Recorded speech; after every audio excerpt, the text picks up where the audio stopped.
Welcome students. आज की class में हम लोग देखने जा रहे हैं माइक्रोसॉफ्ट वर्ड में पेज लेआउट रिबन। ठीक है, तो इसके कुछ कंटेंट को हम लोग देखते हैं। तो यहाँ पर देखो, पेज लेआउट रिबन जो है कई ब्लॉक्स में बटा हुआ है।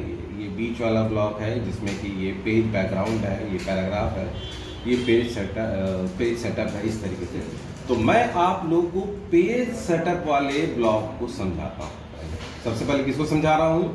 पेज सेटअप वाले ब्लॉक को, जिसमें कौन से रिबन में है? ये पेज लेआउट में। इसको अपन समझते हैं। ठीक है, इसमें क्या क्या चीज जो दी हुई है मुख्य रूप से। तो यहाँ से पेज का सेटिंग होता है। जो जिस पेज में आप काम कर रहे हो ना, ये जो पेज है जिसमें आप काम कर रहे हो, टाइप कर रहे हो, इसकी सेटिंग हम करते हैं। ठीक है, तो ये पेज जब आप सही तरीके से सेट करोगे तभी सही तरीके से प्रिंट आउट भी इसका पाओगे। ठीक है, आपको पता ही नहीं है कि कौन से साइज का पेज है, कितना मार्जिन है, क्या है, वगैरह वगैरह। तो जब आप इसमें प्रिंटर में डालोगे, तो क्योंकि आप सेट ही नहीं किए हो कि कौन से साइज का, आपको पता ही नहीं कौन सा साइज का पेज आप जिसमें काम कर रहे हो, तो कौन से आप दूसरे साइज का हो सकता है पेज आप डाल दो तो प्रिंट आउट गलत आ जाए। तो इसके लिए हमको पेज लेआउट की सेटिंग समझना जरूरी है, ताकि हमारा जो पेज जिसमें हम काम कर रहे हैं उसका प्रिंट आउट भी सही ढंग से आए। ठीक, तो देखिए इसमें सबसे पहले मैं पेज लेआउट समझाने से पहले ना एक मैं चीज आपको दिखाता हूँ। यहाँ पर जा रहा हूँ ऑफिस बटन के अंदर, वर्ड ऑप्शन के अंदर, यहाँ ना ये सेटिंग होती है सब जो MS वर्ड की।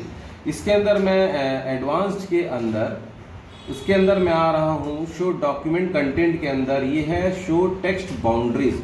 इसको मैं चेक ऑन किया, मतलब इसमें राइट लगाया मैंने, ओके।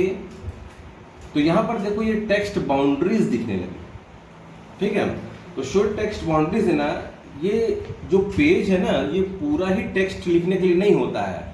उस पेज में कुछ मार्जिन भी होती है। तो यहाँ पर देखो जो पेज लेआउट देख रहे हैं ना, इसमें देखो ये मार्जिन का ऑप्शन भी है, दिख रहा है। तो यहाँ से हम जो मार्जिन सेट किए वो दिखता है। चलो सबसे पहले इसी को देखते हैं, मार्जिन। तो यहाँ पर जो मार्जिन है वो कितना कितना हो सकता है, यहाँ पर देखो दिख रहा है ना। अगर अपन चाहते हैं चारों तरफ 1 इंचेस के मार्जिन हो तो नॉर्मल मार्जिन अपन लेते हैं, तो जो कि अभी चल रहा है। तो दो चीज सबसे मुख्य है कि पेज का साइज क्या होना चाहिए। तो ये साइज दिख रहा है। साइज में जाके जनरली हम लोग A4 साइज का पेज रखते हैं। कौन सा रखते हैं? A4। जो हम फोटो कॉपी कराते हैं ना जनरली, वो जो साइज होता है A4 होता है। या फिर हम थोड़ा बड़े साइज में काम करना चाहते हैं तो ये है A3। ये 2 A4 बराबर 1 A3 होता है। अगर आजू बाजू 2 A4 पेपर रख दिया जाए तो उतना बड़ा ये होता है। 2 A4 पेपर के साइज के बराबर काफी बड़ा पेपर होता है। या फिर जो स्टैम्प पेपर के साइज में काम करना हो तो उसे हम लीगल कहते हैं। क्या कहते हैं? लीगल। तो ये लीगल साइज होता है। ये थोड़ा लंबाई में ज्यादा होता है। अब कितना होता है वो आप यहाँ पर देख भी सकते हो। इसका मेजरमेंट ये इंचेस में यहाँ पर दिखते भी रहता है। जैसे लीगल का 8.5 इंच चौड़ाई है और लंबाई 14 इंच है।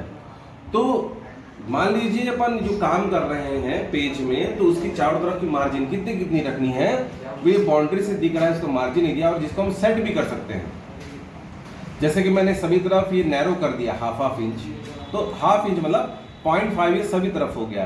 या फिर मैंने वाइड कर लिया तो ये देखो काफी चौड़ा मार्जिन हो गया, 2-2 इंच का दे दिया लेफ्ट राइट में। और टॉप बॉटम में 4 साइड होती हैं, टॉप बॉटम और लेफ्ट राइट। ठीक है, तो इस तरीके से मैं यहाँ सेट कर सकता हूँ। या फिर मैं कस्टमाइज मार्जिन भी कर सकता हूँ। क्या कर सकता हूँ?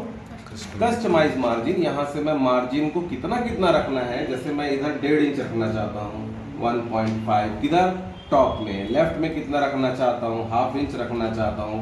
तो अपने ढंग से मैं चारों साइड की मार्जिन को कस्टमाइज भी कर सकता हूँ, कैसा रखना है। ओके, उसके अलावा देखिए मार्जिन सेट हो गया। फिर आता है ओरिएंटेशन। ओरिएंटेशन में लैंडस्केप, मतलब ये पेज मैं इसको जूम इन जूम आउट कैसे कर रहा हूँ, कंट्रोल के साथ स्क्रॉल चला करके। ठीक है, यहाँ पर कीबोर्ड में कंट्रोल की है और ये स्क्रॉल में स्क्रॉल है। इसको मैं कंट्रोल दबाने के बाद जब मैं स्क्रॉल को घुमाता हूँ तो ये जूम इन या जूम आउट मैं इसको कर सकता हूँ। कंट्रोल दबा करके माउस के स्क्रॉल को मैं सामने की ओर, फॉरवर्ड की ओर घुमाता हूँ तो जूम इन होता है, और पीछे की ओर घुमाता हूँ चक्री को तो ये जूम आउट होता है, छोटा होता है।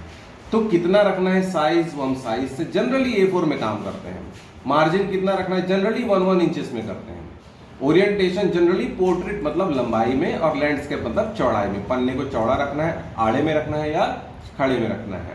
वहीं पर अगर आप लीगल साइज में काम कर रहे हो, मतलब स्टैम्प पेपर में, तो ऊपर स्टैम्प पेपर का प्रिंट आउट आएगा यहाँ पर, तो वो 4 इंच का कम से कम जगह लेता है। तो मार्जिन में जाके आप यहाँ कस्टम मार्जिन में जाके, जैसे टॉप में हमने 4 इंचेस का कर दिया या 4.5 इंचेस का गैप कर दिया, और बाकी तरफ 1 इंचेस हमने कर दिया, तो देखो ये ऊपर गैप आ गया।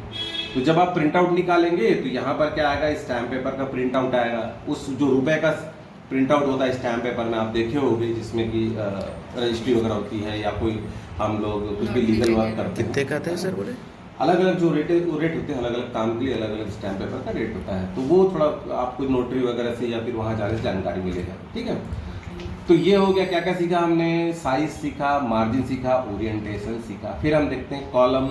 तो पहले मैं नॉर्मल कर दूं जरा, इसके मार्जिन को 1 इंचेस कर दिया मैंने, और साइज को मैंने क्या कर दिया, 1 कर दिया।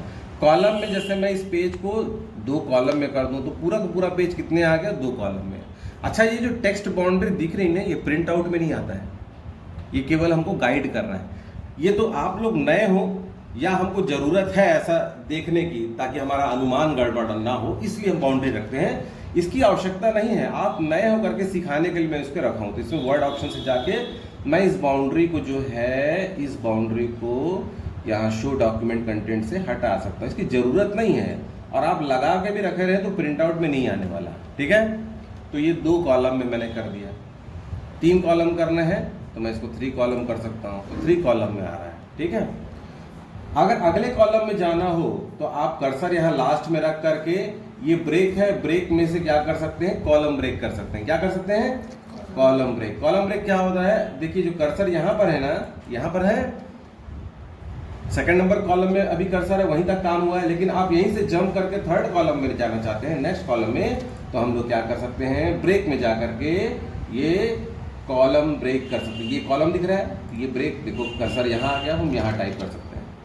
अब यहीं से अगर हम पूरा टाइप करते हुए जाएंगे तो नेक्स्ट पेज आ जाएगा, लेकिन यहीं से आपको जंप करना है सीधा नेक्स्ट पेज में, तो आप पेज ब्रेक करेंगे। ब्रेक में आकर के ये है पेज ब्रेक, ये देखो नेक्स्ट पेज में आ गया, ये आ गया, ऐसा करके काम कर रहे। अगले कॉलम में जाना है तो क्या करना चाहिए हमको, कॉलम ब्रेक, ये वाला ब्रेक, कॉलम ब्रेक। क्या करना है, कॉलम ब्रेक। क्या करना है, कॉलम ब्रेक। नेक्स्ट पेज में जाना है सीधा। देखिए वैसे तो हम काम करते जाएंगे तो अगला पेज आ ही जाएगा लास्ट में खत्म होने के बाद, लेकिन यहीं से डायरेक्ट आपको आधे में ही काम करके बाकी अगला चैप्टर आगे पेज में लिखना है। आप क्या करेंगे, पेज ब्रेक करेंगे यहाँ से, ओके। ये है पेज ब्रेक, तो कॉलम ब्रेक। बाकी कुछ ब्रेक मैंने एक वीडियो में बताया है, सेक्शन ब्रेक वगैरह, उसको आप देख सकते हैं। तो यहाँ तक हम इस वीडियो में सीखे हैं, जो आज की वीडियो है, कि पेज लेआउट रिबन में पेज सेटिंग कैसे करते हैं, इतना हम लोग यहाँ पर सीखे हैं। आगे की जानकारी इसमें जो बची हुई है हम अगले किसी वीडियो में सीखेंगे, ओके।